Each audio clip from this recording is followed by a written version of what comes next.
Hey Joe, go hit on that girl. Go pick up that blonde beauty with your high school level French. Just go, hurry up. At a hotel lobby where our high school reunion was being held, I saw a beautiful blonde woman, my classmate, who looked down on me for only having a high school education, ordered me to approach her. No matter how much I refused, he kept forcefully pushing me to do it. He seemed to want to laugh at my discomfort. But he didn't know. Fine, but that girl is my secretary. That she wasn't a stranger. And what I am doing now.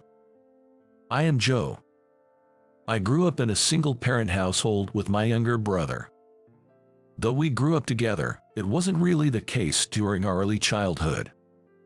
My brother, Mike, wasn't very physically strong and had repeated hospital stays since he was young, so our mother was always occupied with him, leaving me alone many nights. I was scared and lonely during those nights alone. But I could never say that to my mother, who was working desperately while caring for my sick brother. Besides, I could bear it a little, thinking it was all to help my brother. Nevertheless, being alone at home with nothing to do, I started to want to lighten my mother's burden and naturally began to help with household chores. At first, I was just copying what I saw, so I ended up adding too much detergent to the washing machine and troubling my mother, and my folding of laundry was terribly done. I once scorched a shirt trying to iron it. There was also a time when I tried to make pancakes and ended up spilling the batter in the sink, leaving it covered in flour. I once clogged the vacuum cleaner and waited in tears for my mother to come home. Eventually, I even cut my finger with a knife and wrapped it in bandages to get through the situation. When my mother came home, she was so pale and rushed me to the hospital. Looking back, she must have been terrified. And now, I think, what on earth was I doing? But despite all that, my mother never really got angry with me. She empathized with my loneliness and said, "You were trying to help, weren't you? Thank you, but please, no more dangerous stuff. Just knowing you care is enough for me," as she stroked my head. Of course, I wasn't allowed to touch knives or irons anymore, and I could only use things she taught me. But as I gradually learned to do more chores, I felt like I was really helping her, and that made me very happy. My dad left us right after my brother was born, running off with another woman he had an affair with. I used to think he was a doting father and I liked him, but after seeing him betray and leave my mother, I've always disliked him. My mother worked tirelessly, not just at her job, but also taking care of my brother and still keeping an eye on me. I can only imagine how busy and difficult it was for her. Though we got child support from my father, because of my brother's medical expenses, life was pretty tough. I wanted to do my best for my family. With that determination, I kept adding to the chores I could handle. This was around the time I became a middle schooler. I ended up in the same class as a student named Steve. Steve was the center of our class, the kind of popular guy who's always surrounded by people, regardless of gender, with friends among upper and lower classmates. "Hey, anyone up for cinema today? There's a new place near the station. I heard the staff is pretty." Once he suggests it, my classmates say, "Sounds good, let's go." Why not invite the whole class? Right, everyone. Everyone, let's meet at the cinema near the station after school. Before I know it, there's already a plan for the whole class to go to cinema. I got past exam papers from a senior. Seriously, way to go, Steve. Typical Steve. Having lots of connections sure is handy. Thanks, Steve. With these, we can avoid failing. Hey, how about we all study together afterwards? Oh, then come to my place. I've got a new video game. We can take a break and I'll show it to you. Well, I want to go. Steve, who somehow got his hands on past exam papers, is revered like a god and proudly shows official. He's always surrounded by people and loves to have a wild time. I find it a bit hard to get along with him, who's the complete opposite of me. You should come too. No, I don't have money for cinema. What? It's just cinema. You get an allowance, right? Sorry, I really can afford it. At first, I was also invited. But since my family didn't have much money, I never accepted the invitations, and eventually, he stopped inviting me. Honestly, I found Steve hard to deal with, so I didn't really care. However, it seems Steve didn't like being turned down by me.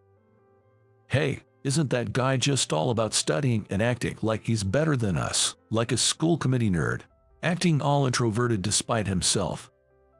Yeah, I get it. He always turns down your invitations, acting all high and mighty. To us outgoing folks, that's just weird. Anyway, Steve, forget that loner. Let's go out somewhere today. Sounds good, let's do that. Before I knew it, I was labeled as an introvert and became an outcast. But it wasn't just me, there were several others as well. Apparently, there were quite a few classmates who couldn't keep up with the vibe and energy, and all of them were inevitably labeled as introverts.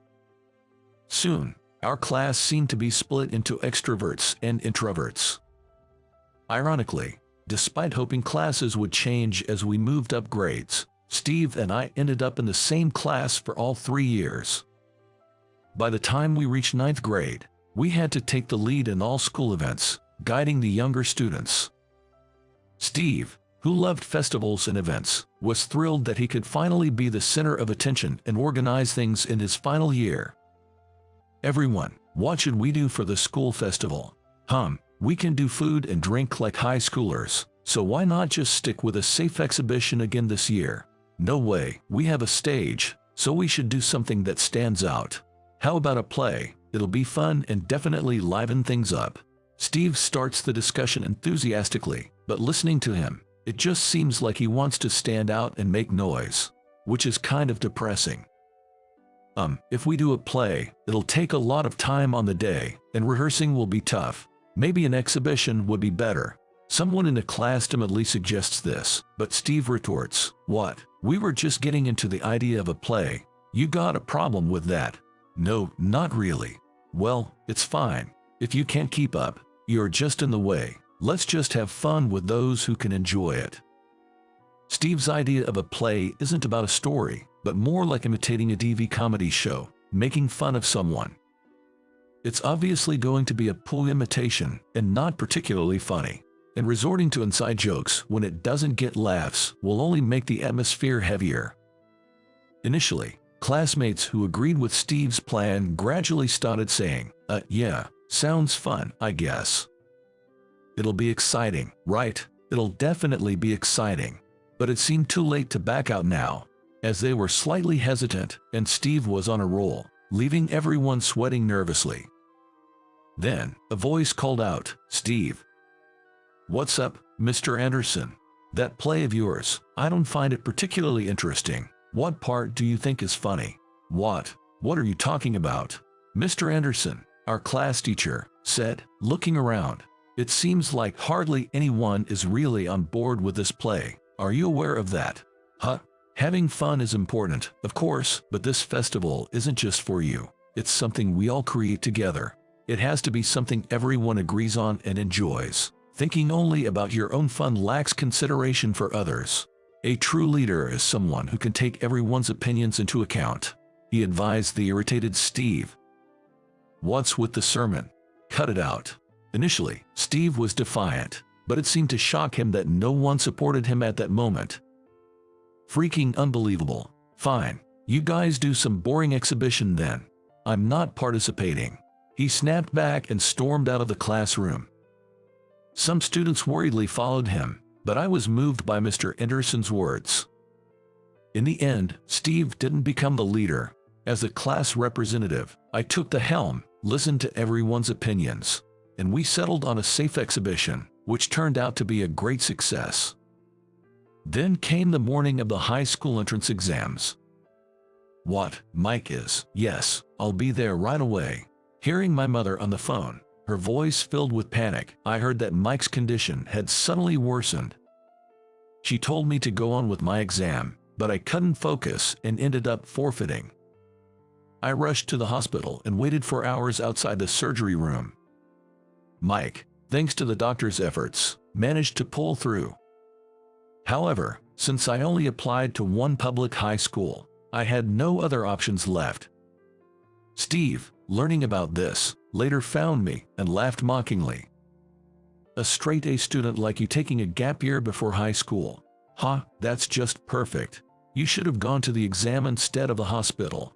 You couldn't do anything there anyway. That's just stupid. Man, you're hilarious. Haha. Hearing this, all the feelings I had bottled up inside me just exploded. Is it fun for you? Huh? I'm asking if you enjoy continually mocking others. Enough with looking down on people. In a sudden impulse, I grabbed Steve, ready to strike him in a mix of shock and anger. But at the last moment, Mr. Anderson stopped me and took me to another room. You're kidding me. You won't get away with this. Steve's shouts lingered for a while. Mr. Anderson quietly listened to my story. He empathized with my past struggles and even shed tears. It must have been hard. You felt lonely, didn't you? Seeing his tears, I felt a slight relief in my heart. Did I make a mistake? Mike's well-being was more important than the exam. When I heard his condition worsened, I just couldn't stay put. The exam seemed so trivial, but still. You don't regret it, but you feel resolved, don't you? I nodded, and Mr. Anderson smiled kindly at me. It's normal to feel that way, but prioritizing Mike over the exam wasn't a mistake. Probably, if you had chosen the exam, your worry for Mike would have prevented you from performing your best. Mr. Anderson, remember, you can always reach out to me when times are tough. I'm on your side. It's going to be all right. Saying that, he gave me his address and phone number. I wasn't in a family situation where I could ask for a cell phone, so my communication with Mr. Anderson naturally became through letters. I made it a point to always write to Mr. Anderson whenever something happened, ensuring I never neglected our correspondence. Mr. Anderson also sent back thoughtful responses every time. Not only that, but he never failed to send Christmas cards and midsummer greetings as well. Fast forward 15 years since I graduated from middle school. An invitation to a class reunion arrived. A reunion for our 9th grade class. Looking at the invitation, I didn't feel much excitement. However, the line Mr. Anderson, our former teacher, is also expected to attend made me decide to go. On the day, the reunion took place in the banquet hall of a hotel. Joe, long time no see. Hey, it's Joe, the class representative. Been a while, hasn't it? Yeah, long time. How's everyone been? Aw, you look great too, Joe. Talking with my classmates turned out to be more enjoyable than I expected. Everyone remembered me as a class representative from back then, and we had a great time reminiscing about those days. As we shared our recent life updates and chatted, I noticed one particular group seemed exceptionally lively. Over there, they're having quite the time. Jay, that's Steve's group. Ah, I see. It seemed Steve was the center of that group. Even from a distance, the snippets of conversation I heard suggested they were still as childish and rowdy as in middle school. I thought about avoiding them, but then accidentally made eye contact with Steve. As he approached with a smirk, I suppressed my urge to flee and faced him. Hey, is that you, Joe? Yeah, it is. I knew it. It's Joe, the high school dropout. What's with the suit? Doesn't suit you at all. Looks like you're playing dress-up, which is kind of funny. You should stick to more low-end attire. It suits you better. Irritated by his immediate rudeness, I replied, unfortunately, I have work after this. Then he said, what, you, a high school dropout, working in a suit? Haha, don't put on airs. What kind of workaholic are you?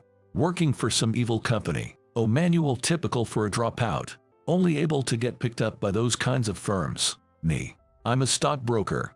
Something to brag about to everyone, and it's the best. Every word from Steve was unpleasant, and I said, oh, that's great. Well, I have to go, and left the scene as if fleeing. But he called out, wait up. What's it like working as a dropout? Tell me in detail. I'll use it for future reference. Come on, Joe, please. Are you mad because I mentioned the dropout thing? I'm sorry. Okay, let's talk. We're pals, right? It's a reunion after all. Don't try to run away. That's bold of you. But wait, I'm forgiving. So I let it slide.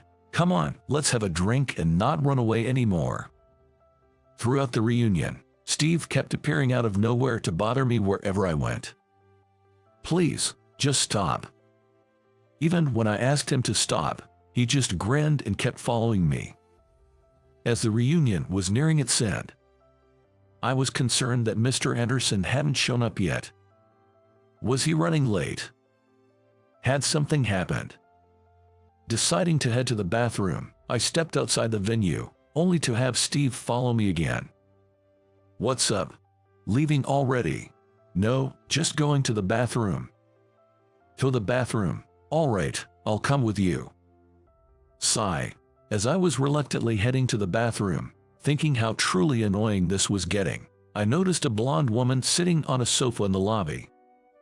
Well, a blonde beauty. Maybe she's a guest staying here. She's seriously gorgeous. Steve, getting excited all by himself, then turned to me and said, "Hey Joe, you go hit on her." What? Why? Come on, man. Try picking up that blonde beauty with your high school level French. Steve approached me with a smirk, his phone gripped in his hand. It was clear he intended to film me awkwardly speaking to the woman in broken French, getting swiftly rejected, and then share it to mock me with everyone. Shocked and disgusted by his unchanged behavior since middle school, I felt too appalled to say anything. Sorry, but that's impossible. As I tried to walk past him to the bathroom, Steve grabbed my arm with all his strength and urged, "Come on, just do it. Hurry up." Sighing, I asked Steve to let go of my arm and said, "Fine, but that woman is actually my secretary." He responded in disbelief. What? What are you talking about? Have you lost your mind? Then, the woman seemed to notice us and gracefully walked over. Steve tensed up immediately and pushed me again, saying, "Come on, stop talking nonsense and go talk to her." "Mr. Parker, you're earlier than expected. Are you done already?" she asked me. Steve was taken aback by her question to me. "It might take a little longer. The teacher I wanted to meet hasn't arrived yet. Ellie, are you still okay with time? Not getting bored?" "Yes, I'm fine. I just came early. I'll wait while having some coffee." "Thanks, that's a relief." Wait, Joe, what's going on here? You actually know this beautiful woman?" I told you so." "No way, I didn't hear that." "Well, I did say it just a moment ago." Steve looked back and forth between us in confusion. Ellie, my secretary, also tilted her head, wondering what was being said. "Oh, Joe, is that you, Joe?" Then, a man appeared. "Mr. Anderson. Mr. Anderson. Hey, you're Steve, right? Long time no see." It's been a while." It was Mr. Anderson, our 9th grade teacher. Yes, I'm glad to see both of you. Especially you, Joe. I heard you went to France from your letters, so I was actually worried whether you'd make it today." "France?" Steve tilted his head at Mr. Anderson's words. "Yeah, I didn't go to a high school in the US, but right after that I moved to France and attended high school there." "What?" "I continued with college there too, and now I work while traveling between America and France." "What does that mean?" "My mother remarried right after I graduated from middle school. He was my brother Mike's primary physician and a renowned cardiologist. Mike had a weak heart, so with the help of my stepfather, we went to France for his surgery. My mother and I followed along, and we started living there.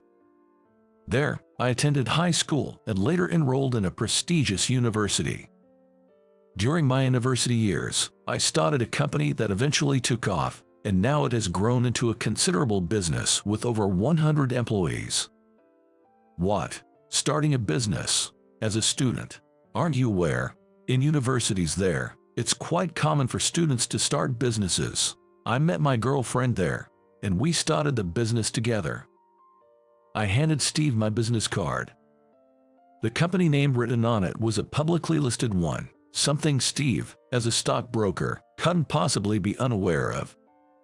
Moreover, it had recently become a popular stock due to its strong performance. No way. Recognizing the company, he was at a loss for words. Indeed, I didn't attend a high school in America, but in the business world, that doesn't matter. Nobody cares about your educational background, whether you're a middle school dropout, a high school graduate, or a college graduate. A president is a president. You're judged by your work. Steve stood there, unable to say anything, his head bowed. Why? Why are you always ahead of me? Steve muttered this weakly. I've always resented you since middle school. I was raised in a single-parent home too, without a father, but unlike your family, my mother was the kind who changed boyfriends every few months. There were always strangers staying at our house, and I felt like I had no place there. I spent nights out, trying not to go home. So, I was envious of you, even though your brother was sick. Your family was supportive and close. Steve, you always had better grades and were the class representative, trusted by teachers. In contrast, I was just spinning my wheels, trying not to let anyone find out about my home life, and ended up being labeled as frivolous. I've been scared since then, always fearing betrayal. Mocking you was my way of venting my frustration. Grades are something I worked for, and being class representative was just because no one else volunteered. Living honestly earns trust, and my being mocked isn't a good excuse for your insecurity. Yeah, I know. When you got angry at me for the first time, after I mocked you for not going to high school, I finally understood. I have done something irreversible, but by then, it was too late to apologize. I planned to apologize if you came today, but seeing you so happy made me realize how pointless my life has been, and it just made me angry. All I could do was hold my head in my hands. While there might be some room for sympathy regarding Steve's family situation, everything else was honestly just a result of his own actions. I had genuinely suffered and been hurt by his behavior for a long time. Steve said he envied me, but I felt the same about him. He was always the center of attention in the class, surrounded by friends. Constantly in the midst of laughter and smiles, I often envied that. In contrast, while I did feel my mother's love, I also experienced more loneliness than most, and being naturally bad at socializing, I was labeled as serious. I never wanted to be class representative. It was Steve who labeled me as an introvert and pushed that onto me. When I conveyed this, he looked at me in surprise. I was never really the serious type by nature. I was just a kid who suppressed my own feelings to distract from the loneliness. That's why I always envied you, Steve, being bright and the center of attention. Why? Why didn't you ever say anything? Why would I? You never said anything to me either.